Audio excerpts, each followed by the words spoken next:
Myanmar से लेकर के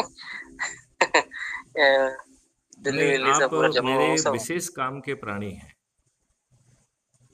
और मैं पूर्व प्रचारक हूँ राष्ट्रीय स्वयंसेवक संघ का। तो अभिषेक जी, मैं आपसे कहना चाह रहा हूं कि आप मेरे विशेष प्रयोजन के लाभ के व्यक्ति हैं, क्योंकि जी मैं आपके माध्यम से ऐसे गुरुकुल को पैदा करना चाहता हूं जो लॉर्ड मैकाले की शिक्षा की जगह ना तो सीबीएसई की शिक्षा देगा ना उसकी शिक्षा देगा, बल्कि ये जो है हर व्यक्ति को उसके पोटेंशियल को नापकर, पोटेंशियल को फिगर इन करके, फैक्टर इन करके, हाँ और उस पूरे पाथवेज को माइलस्टोन में डिवाइड करके हर हाँ माइलस्टोन की अलग अलग शिक्षा, स्किल सेट और टेक्नोलॉजिकल हाँ इनेबलिंग बनाना है। आप हमारी इस उद्देश्य की पूर्ति के लिए किन किन गौशालाओं को मेरे साथ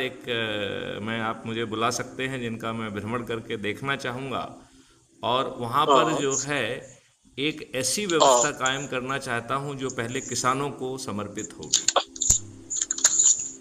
जी हम जी किसानों के काम से के लिए ग्रामीण क्षेत्र के ऐसे युवकों को पहचानना चाहता हूँ,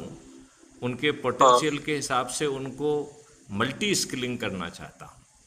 तो वो जब खेती के समय खेती का काम करेंगे, अदर भाई कोई ट्रैक्टर चलाएगा या और कोई दूसरे उपकरण चलाएगा, कोई जो है जो हम वाटरवेज बनाना चाहते हैं, पानी की खंतियाँ बनाना चाहते हैं, उन खंतियों हाँ के निर्माण में और उसको खंती का मेंटेनेंस जो है थोड़ा सा इजी रहे, इसके लिए हम जो है मिट्टी की पकी हुई छेद वाली ईंटें बनाना चाहते हैं, क्योंकि हाँ इन जो जो टाइल्स होंगी, इन टाइल्स का काम हाँ मेंटेनेंस को इजी करना और पानी को अंदर पानी को जो है ना अंदर हार्नेस करके ज़मीन के अंदर पहुंचाना है। और एक खंतियों के लिए हम एक ऐसा जियोग्राफिकल मॉडल बनाना चाहते हैं जिसमें हम हाँ अंडरग्राउंड वाटर की कंट्रोल लाइन को आइडेंटिफाई करें, और उसके ऊपर ही हम एक पानी की खंतियों को जो कि 10 फीट गहरी होंगी ले जाना चाहते हैं। और इन सब पानी हाँ की जो खंतियाँ हैं वो सभी वाटर बॉडीज़ को भी ज्वाइन करेंगी। जहाँ पर अच्छा वाटर बॉडीज़ नहीं होंगी वहाँ पे इन खंतियों के अंदर ही हम ट्यूबवेल इस आशय से